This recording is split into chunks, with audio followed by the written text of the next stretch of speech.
Welcome to Two Hotties and a Naughty, a podcast about life's little victories, hotties, and constant disappointments, naughties. Here are your hosts, Michael Beck, Hicks, and Dwight Slappe.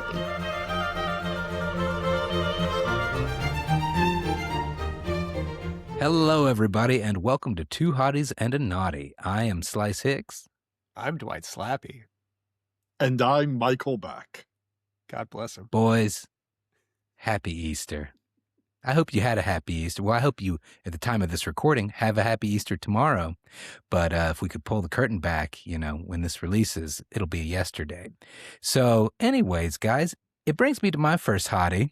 I'm a guy for filler all the time. I cut right to the top. It's best to start the episode with filler.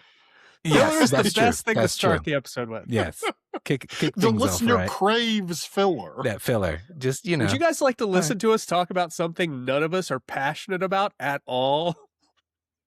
If Slice is starting things off, am I really passionate about anything except rambling? Here we are, folks. I don't know, food segments. You seem to Food, like those. yes. But you guys kept, We haven't Tell done me how to wow limit zones it. yet. Ooh, okay. Well, the new expansion. No. Guys, I was, given the topic of Easter, I would like to kick things off with this hottie. Who is your hottiest? Call him holiday cryptid, folklore character, if you will. Legendary creature or entity that comes about from special occasions or holidays, anything like that. Easter bunny, if you will, given the Easter topic. That's how I like to keep things topical. But I'm going to go with the Tooth Fairy. The Tooth Fairy is 100% the hottiest of them all. Because you know what? I don't need to bullshit for the Tooth Fairy. It's going to happen. I'm going to grow him. I'm going to lose him. This is a fair transaction. The Tooth Fairy's coming to my sleep. Here's the thing. You know what? Do your thing, Tooth Fairy. Just come. The transaction is this. Keep it simple. Take the tooth. Leave the money. Clean transaction. You're gone. I wake up. I'm happy. You're happy. We're good. I don't have to dress up with some bullshit cute clothes and go to the mall and pay $20 to get a picture with you. No. Tooth Fairy doesn't roll like that. Tooth Fairy is a thief in the night, but not a thief because the Tooth Fairy leaves you that cash. It's a smooth transaction. That's all I'm saying. That's all I want. I just like that the way you've presented all of this, Slice, is as though the Tooth Fairy is still regularly visiting you. Because like a beaver, just you keep growing teeth. Well, like a shark, he's got rows and rows of teeth in his mouth. It's funny you mention this because we were just away for a week up in Maine visiting family, and while we were up there, Desmond pulled out his tooth. Did I take Desmond's tooth and put it under my pillow? I don't know. Maybe I did. Maybe I didn't. But no, that's an example of how much even more convenient the Tooth Fairy has gotten these days because Desmond has a Greenlight account. And if you're not familiar with Greenlight, well, maybe they can be our first sponsor for the show. But basically, it's like a kid's debit card. So I pay the kids weekly for whatever chores they do. They can also invest in stocks and all kinds of other things I don't understand. No. But Oh, no. We're making a lot of great choices. A lot of great choices as a society. Des is going to get into crypto so hard. Des has got like $900 in his spend account. And he's also, I think, got about $800 in investments and like around 1,000 in savings. Way better than Kevin. Kevin's is gone. Kevin's is big time gone. How does Des invest in SpongeBob? I know this is a conversation that you all have had. It's an NFT. It's actually Gary the Snail. Oh, good. Yes, it's totally legit. I can't believe we're talking about this holiday cryptid bullshit when this segment could be about childhood investment opportunities. Well, that's next time. That's the one I'm going to do topical for Black Friday. So kids just want to put all of their investment money into snacks because people always love snacks. And they always went to sell short nap time, because no one wants nap time. It's very easy to outfox a 7-year-old investor. Hostess cupcakes way up, homework way down. It's a real bull market out there. Taking a shower regularly, get out of here. Dirt. No, thank you. All my money's in dirt right now. Mm-hmm. Rocks and sticks that look like guns. Give me all the sticks that look like guns and swords. Give me the sword stick. But someone should say the Tooth Fairy is, and this was. I swear we've talked about the Tooth Fairy on this show before, or maybe this is just a story about my father that I've told before. My dad immediately told me, like as soon as I was old enough to understand anything, son, the Tooth Fairy is bullshit. The Tooth Fairy isn't real, because my dad didn't want to have to deal with putting quarters under a sleeping kid's bed, because you knock the quarters down when you sleep, and like just a waste of time. And also, money for teeth just seems, I don't know, that seems weird and ancient and animalistic somehow. I don't know. This is a good question for Beck. Beck, how much do you think Slice gives for a tooth? I'm sorry, the Tooth Fairy gives Slice's kid. Thank you. Yes. Thank you. For the tooth. Is this money put under their pillow, or is it only invested in this very secure, real-sounding online thing? Well, initially, before Greenlight came along a few years ago, yes, we would have. I didn't want to fool with trying to get under the Tooth Fairy did not want to fool with trying to get under the pillow. Tooth Fairy left me a note. Nice was save. very specific in this transaction. Tooth Fairy said, I want you to buy a box from Amazon. It's a tooth box. I want the kid to put the tooth in the box on the nightstand. Very convenient. Then I'm going to go in and I'm going to be really pretentious and get these gold Sacagawea dollars and put those in there because they're kind of whimsical in a way. And so then it was really obnoxious because the Tooth Fairy middleman had to go to the bank every time whenever we came upon the supply was running low on those. And the bank, luckily most times had those. But yeah. And then luckily Greenlight came along and the Tooth Fairy could just send a little transaction of $1. The first tooth was always $5 because Tooth Fairy liked to, set things off. And those are the pristine ones. Those have the most kid energy in them. So, I was going to guess $5, by the way, when Dwight asked what a tooth is worth. Just the first one. Is the Tooth Fairy eating kid energy? Is that what is happening?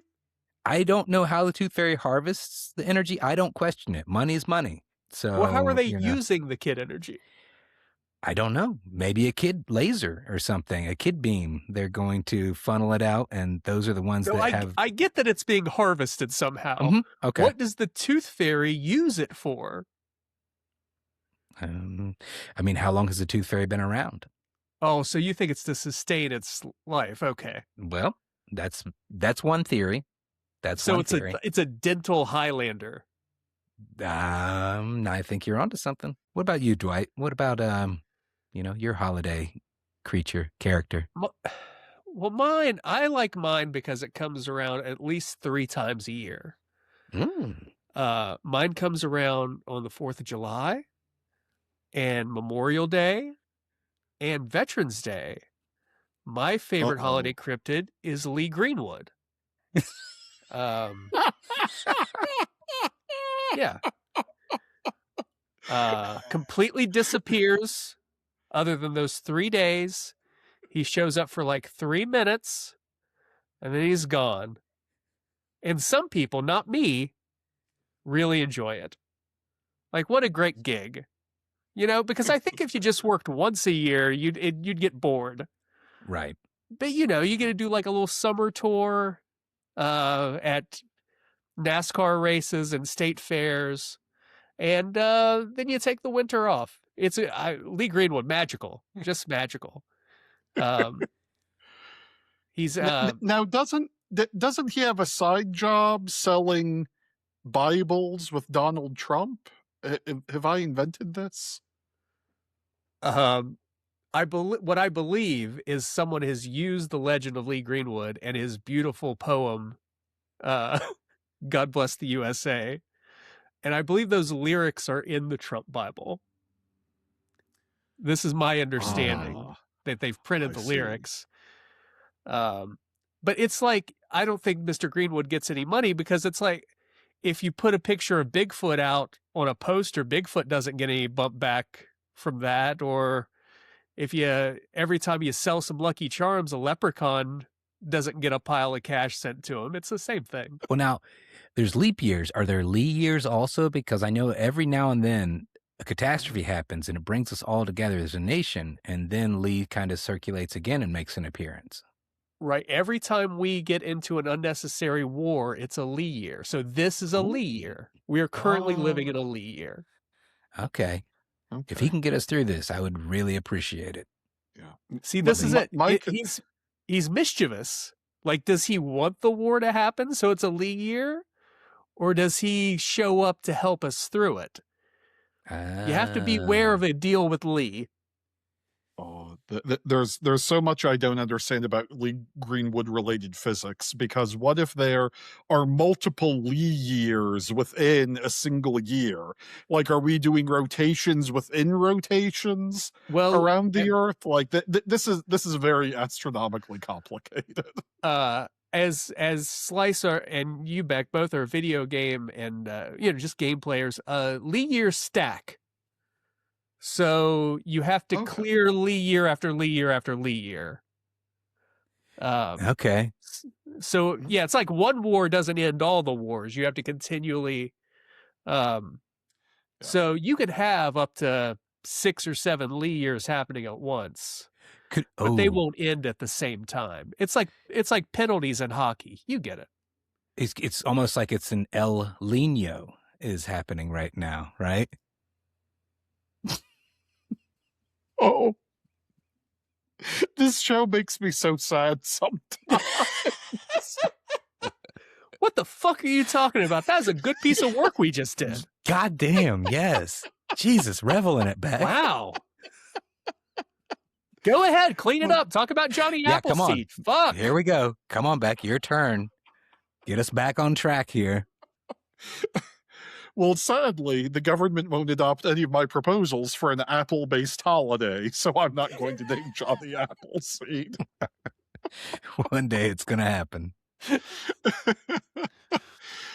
No, I'm going to name everyone's favorite cryptid, Santa Claus. He lives forever. He's a terrifying totalitarian, really, in a lot of ways. He knows when you've been naughty or nice. He sees you when you're sleeping. He rains terrible vengeance upon wicked children. But also he's a jolly guy who hangs out with deer and little people. He seems great. It's always cold where he lives. Yeah. Lots in Santa's favor here. Real stand-up guy. Real stand-up guy. Deer and little people. Those are marks of a pure good character right there. Yeah. Dudley Moore was in that one movie about him. Yeah, when Slice was talking about the Tooth Fairy, I was thinking a lot of these things could be said about Santa Claus. But I guess the mall visit is the only thing that really separates them.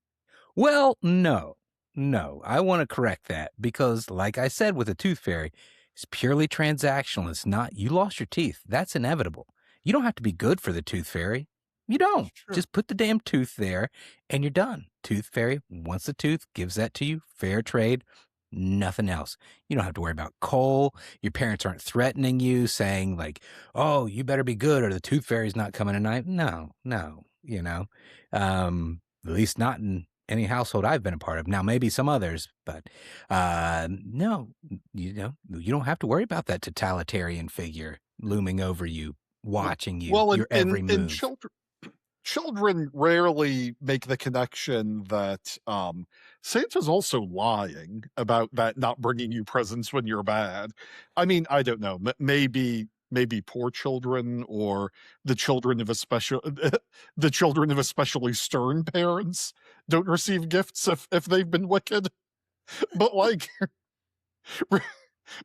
middle class kids are getting presents whether they've been little shitheads all year or not. Like that's Santa is a paper tiger. A paper tiger. He's the king of lies, is what he is, and Right? I find it an odd choice now that you've laid it out like that. I mean, he appears to be in a stable marriage, which is a plus. I'm concerned about the working conditions in that factory of his, though. To say the least. I mean, I don't know if there's any like OSHA inspections going on that far north. Probably not. It's probably they say elves, but they're probably children, right? Probably. That's where the bad kids did go. You know? Oh, they work in Santa's factory?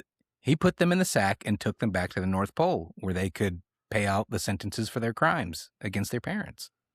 That's what I heard. And the cruel thing is that they're all putting together like wooden blocks and planes that he doesn't even give kids anymore. It's just a punishment factory. Did you have any idea the lead content in those toys from the 40s and 50s? Astronomical. Those Zeppelins. Woo.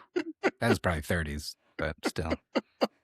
I hung around the for a punishment factory sounds like a bar that I would go to if I were rich and a weirdo that lived in, I don't know, like a big city. Yeah. I'm gonna go to the punishment factory now. I don't know. Where the servers have to crawl to you. Yeah, yes, I get it. Yes, yeah.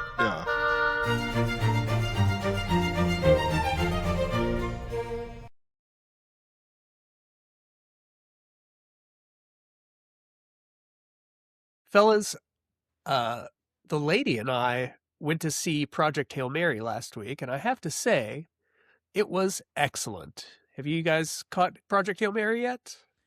No, not yet. No, you'll both really like it, I believe.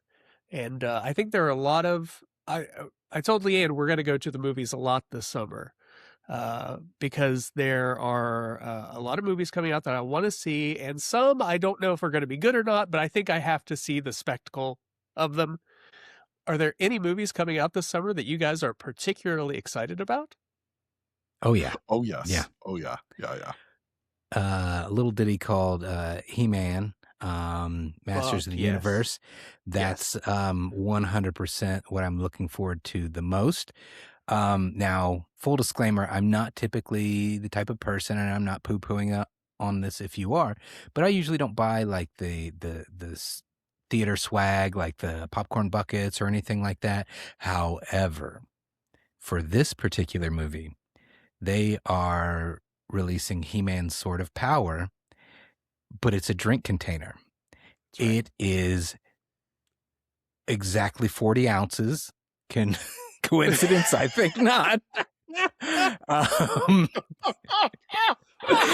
And it basically looks like a giant sword flask. So yeah, I'm going to be picking that up if it's in this area.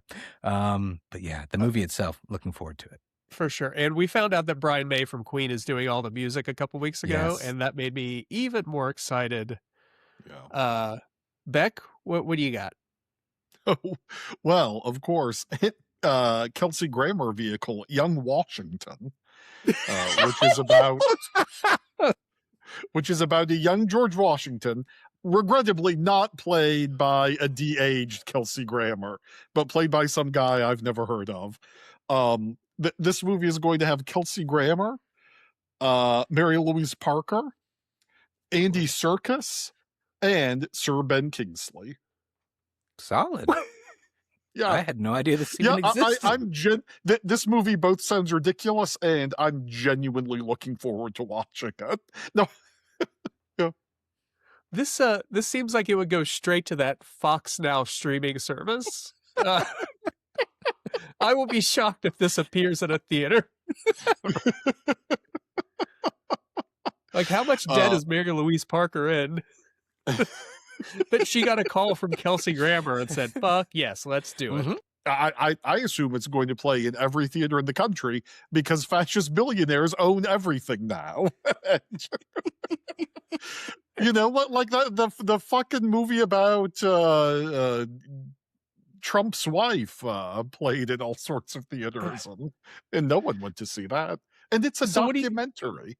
What do you think the popcorn bucket is? Is it the boat crossing the Delaware? Is it a big set of wooden teeth?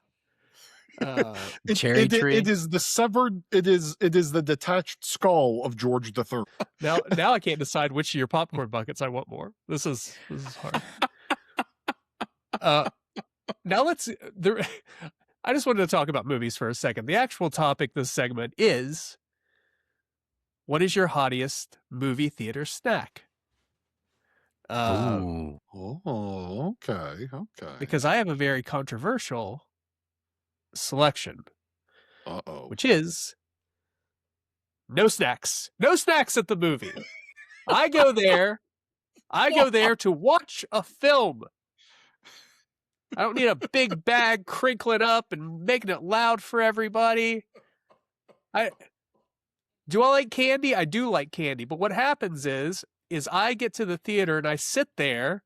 I get there 10 minutes before the movie starts, and then I got another 20 minutes of previews, and then I have eaten that entire box of candies before the previews end. So now I'm just sitting there fat watching a movie. That's what I'm doing.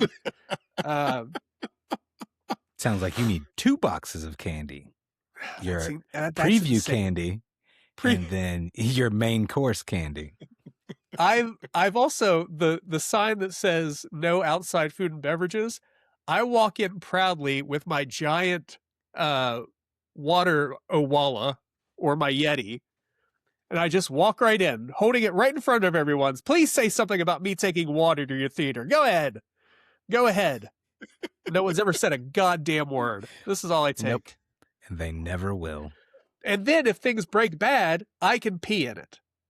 You know, like I'm not getting up to. If things break bad. If society collapses and just all of the pipes explode and you. That's right. If it's a very interesting point in the movie and I've got to pee, I will take the lid off of my cup, dump it on the loud children in front of me, and then take a whiz in the cup. I don't think I'm breaking any of God's laws. It's true. It's better than just directly whizzing on the kids, so I give you that. So. See, I had to learn that one the hard way. It's my understanding that in the film Young Washington, there's an audience participation moment where everyone urinates together with Young Washington. It's very American. You know what? I might have to change it. Maybe it's not Masters of the Universe. Maybe it's Young Washington. Yeah, it's really cutting edge cinema. It's out there. Although, do you know how much whiz I could hold in that sort of power? That's a lot of whiz. If this show ends because you're arrested trying to figure out how to piss into a sword, I wouldn't say it's the least likely way for the show to end. Definitely a possibility. Beck, what's your favorite snack? Well, it doesn't involve urine at all. And it's lemon heads. And because snacks in the theater are good and you should get them, although if you want to smuggle them in, I support that too. You know, those fat cats that run the movie theater business, they can all, you know, they can all deal with the loss. Raisinets are the best movie snack. They take nature's candy, the raisin, which is delicious and healthy, and they dip it in a chocolate-like thing, and they put it in that very attractive yellow and red box that shouts at you, buy a raisinette. I'm not surprised. I am not surprised at all. This was my if I had to buy candy, this was going to be it. This was going to be my answer. because Mhm. I tried to imagine another circumstance where I would eat Raisinets, and I could not come up with one. I had to be trapped in a theater. A theater is also the only place I eat Raisinets, but almost every time I go to the theater, if I buy snacks, I buy Raisinets. Occasionally Junior Mints, but usually Raisinets. Do they run out of Werthers? Oh, the Raisinets make my lovely wife Crystal so angry. Thank She you. hates The them. voice of reason, as always, Crystal Beck. Thank you. And Crystal insists that Raisinets aren't a healthy snack. Okay, now she's a monster. You're doing your best. I mean, I think they are the healthiest thing you can get at a movie theater. Yes, this is true. Even though you know they don't have them, do you still ask for Necco wafers every time you go to the movies? The little strawberry candies, you've seen them, right? Did you have any of those? Circus peanuts. Where are the circus peanuts, damn it? I walk right up to the counter and I ask them how the peanut brittle is today first, but before we do anything else. I have to say, for the record, that our producer, Michael Sullivan, goes fucking ham for circus peanuts. He is the guy keeping circus peanuts. That's right. Sullivan loves circus It's peanuts. him and my oldest son Kevin. They those are the two keeping the circus peanut industry afloat. Jesus, peanut circus peanut industry. Oh. Whoa. Now I'm afraid to ask, Slice, what's your favorite? Snow caps. Good old snow caps. Snowcocks. Just lots of big chocolate snowcocks right here in my mouth. Oh no, snow caps! Damn it. They're simple, so sweet. They're almost like, I don't know, chocolate chip nerd clusters. They were like the precursor. I don't know how the. I've never had these before. That sounds wonderful. Yeah. Snow caps are basically like little chocolate chips, and they've got like the little white dot. I don't know how to. Yeah, they're like sprinkles. Tiny sprinkles. I've seen them under the glass there, like Snow White. But yeah, those were my go-to because really, I mean, that was the first time I was introduced to them. Was I don't know what the movie was. Maybe it was like Back to the Future 2 or something, and or the original Batman movie. But had those and thought they were just magical, just chocolate covered in those little white sprinkles. And what could go wrong with some good old snow caps? You know, simple, not flashy. I don't think I've ever purchased snow caps in my life. When I was a kid, what I would get were goobers. Mm-hmm. And I stopped getting goobers when I found out there were other chocolate covered peanuts that tasted good. Mm-hmm. Yeah. Yeah. The great things about Raisinets is that there are no other chocolate raisins that taste good either. So.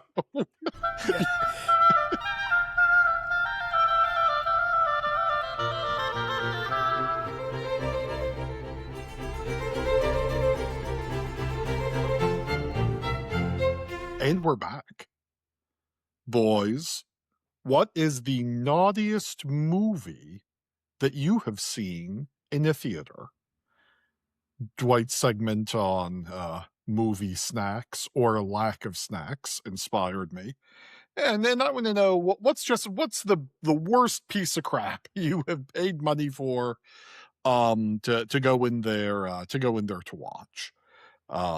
And I'm going to cheat and give 2 movies because I don't remember the name of one of the worst movies I've ever seen.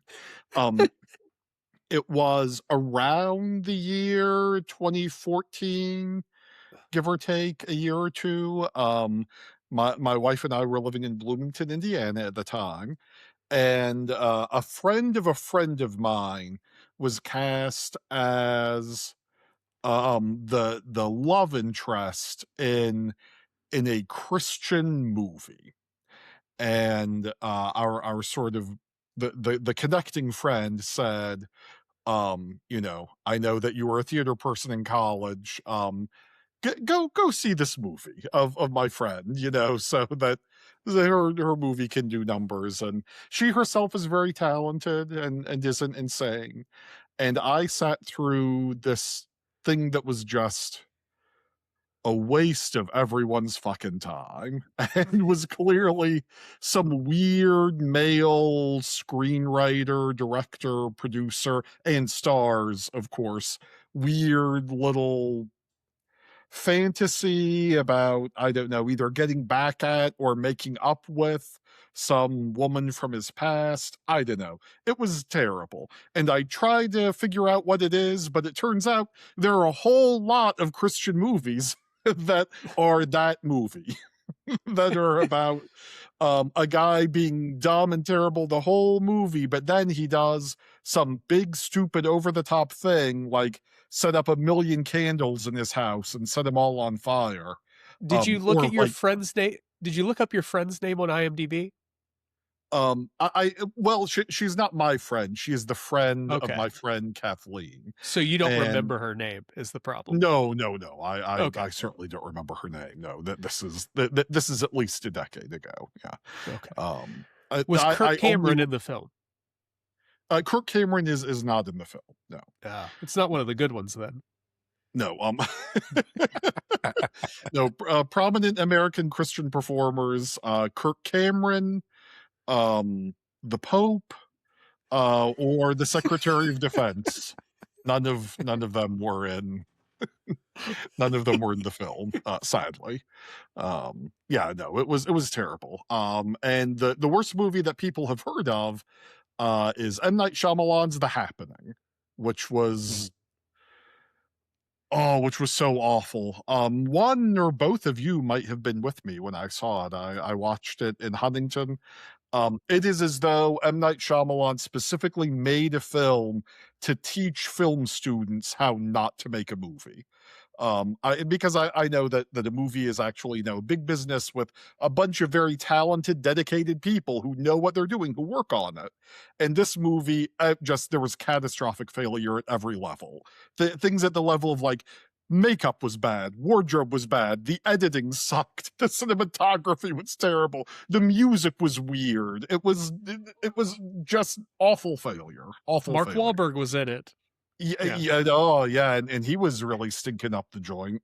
It was just terrible. And but it was a fun experience because, I don't know, like 5-10 minutes in, everyone in the audience started to realize this is the worst movie we've ever seen. So when a tiger just walked up to someone and bit their arm off at one point, we all laughed. We all laughed together. And it was then like, you know, we had lanced the boil, and people had a lot more fun with the movie then after that. When we realized, oh yeah, this is a 200 million piece of garbage. Yeah. That's the best communal experience, when you're in a bad something and everybody agrees to just have fun with it. Yes. Absolutely. Yes, yeah. Roll with it. There was a time period where a bunch of us would go see what we thought were going to be terrible movies just to have fun with it. And the biggest buzzkill was being told to quiet down by somebody who thought Nick Cage's Drive Angry 3D was going to be the cinematic masterpiece. Actually told, hey guys, can you keep it down? I'm paying it. Listen, Nick Cage escapes hell to save his granddaughter from a guy who is carrying around his daughter's femur bone as a staff. It's a great film, and I recommend it to everybody. But people got really upset that we were laughing. Very upset. And no, that's not the worst movie I've seen in theaters. It's Slice's turn. Slice. Oh man, so many to choose from.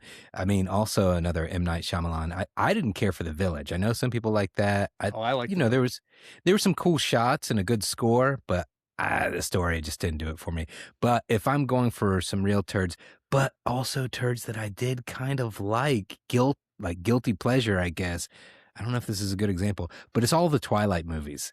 Yeah, went to all those. There were some real garbage, especially that first one, a real turd in my opinion. Just produced a great cult following though, that I think obviously you got to know that was crap, right? That was not a good movie. The acting was terrible. Oh no, they're bad movies for sure. They're really bad. They're really Was bad. it your idea to go Twi- see these, or Twilight- did Autumn want to see them?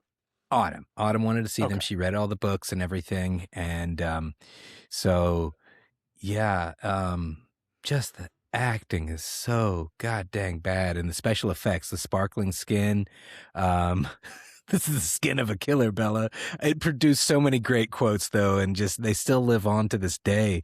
And I enjoyed them. They're so bad. And is this that a vampire falls in love with a werewolf? Is that the... Well, no, it's a love triangle. They fall in love with the girl. There's the werewolf interest and the vampire interest, and they love the same girl. So they're basically like fighting over her and her affection. Oh, okay. It's vampire versus werewolf. Okay. Essentially, yes. But spoiler alert, they team up eventually, to save the girl, to protect the If girl. you were worried about it, everybody gets along so that the eventually. werewolf, when basically the werewolf imprints on their daughter, the vampire and love interest's daughter. That's not creepy at all. Yeah. Real good book, a real good series. No, thank you. And I can't tell if, so this book series, was this like young adult or was this like erotica? Like what I would say it kind of walked a fine line. Not erotica. No, it wasn't quite that. But I mean, there were, I guess, some sensual passages, but not to the degree of today's smut that's out there. It was not smut at all. But I was rewatching this within the...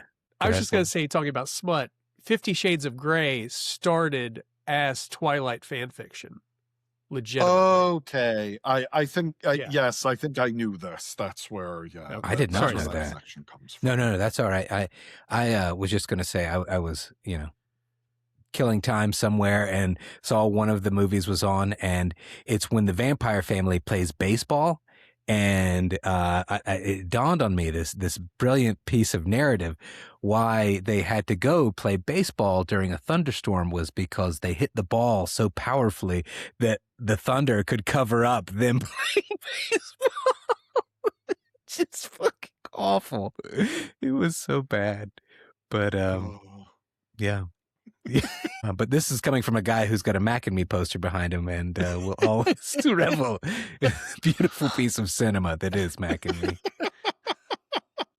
Dwight, what's the crappiest thing you've ever seen in the theater? I'm going to be cheating because I grew up a block away from a movie theater. So the opportunity for me to see a bunch of crap was there. And here's some of the runners-up. I saw Surf Ninjas, starring Chris Farley, in the theater. I saw Once Upon a Crime with John Candy and Jim Belushi in the theater. Yeah, I saw Delirious with John Candy, where he plays a soap opera writer and gets hit in the head, and all of a sudden he's in a soap opera in the theater. But none of those top. In the year of our Lord, 1988, I was 8 years old, and my grandmother decides to take me and my 6-year-old brother to the movies. And we get there, and her intention is to take us to see Who Framed Roger Rabbit. And for some reason, 8-year-old Dwight did not want to see Who Framed Roger Rabbit. So I told my grandmother, I heard that the cartoons cuss in this movie. So I don't know if we should go see it. So what did I talk her into seeing instead? Caddyshack 2. I went. Oh no.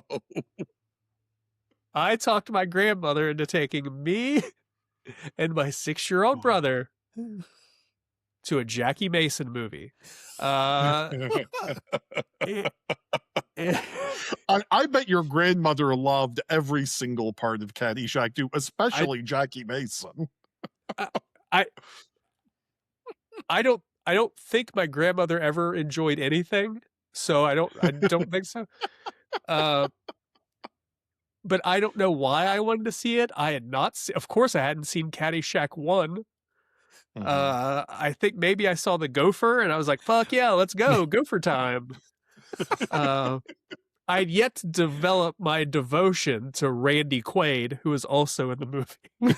Yeah, I don't know why I did that. Looking back, of course, I would have rather seen Roger Rabbit, but I got a stern talking to afterwards because I think there are boobs in it. I think boobs are in Caddyshack too. I mean, come on. Dan Aykroyd plays a real creep in it. Is Ted Knight also in I don't think I've ever seen Caddyshack. No, he is the Ted Knight character is Robert Stack in Caddyshack. Okay, The guy, right. Yeah. And then Chevy Chase is in it, but just a little less. And the Bill Murray character is not the same character, but the stand-in is Dan Aykroyd, who plays a guy trying to assassinate the gopher. You get it. Yeah. He has a code name for Robert Stack, and that's Mrs. Esterhouse. It's a great film. I've seen this movie several times since. Is Jackie Mason the Rodney Dangerfield? Exactly. Yeah. Okay. Yeah. They really get a step down for everyone in the sequel, don't everyone. they? Yeah, because the Bill Murray character is sort of split between Randy Quaid and Dan Aykroyd. They needed both of them to do all the heavy lifting that Bill Murray was doing. The yin and the yang of Bill Murray right there. One of those two, No, but if there's anything else you guys want to know about Caddyshack 2. Where do I start? I'm frustrated with myself because the funnier joke would have been, is Jackie Mason the high school boy who's just trying to get through the summer and get with this girl he likes. Jackie Mason plays Chevy Chase's love interest.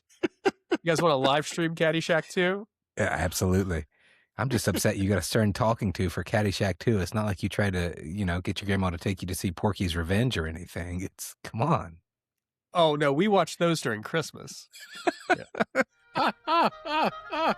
Porky's Marathon in the Slappe household. Yep. Beloved holiday tradition. That's it for our show. You can find us on TikTok, YouTube, Instagram, or wherever you get your favorite podcasts. We hope you have a great week. Thanks for listening. We love you. Thank you for listening. This has been Two Hotties and a Naughty, a podcast about life's little victories and constant disappointments, as hosted by Michael Beck, Slice Hicks, and Dwight Slappe. Editing and production by Michael Sullivan. Our theme is Handel's Entrance of the Queen of Sheba for two oboes, strings, and Continuo allegro, as performed by the Advent Chamber Orchestra. Crystal Howe speaking.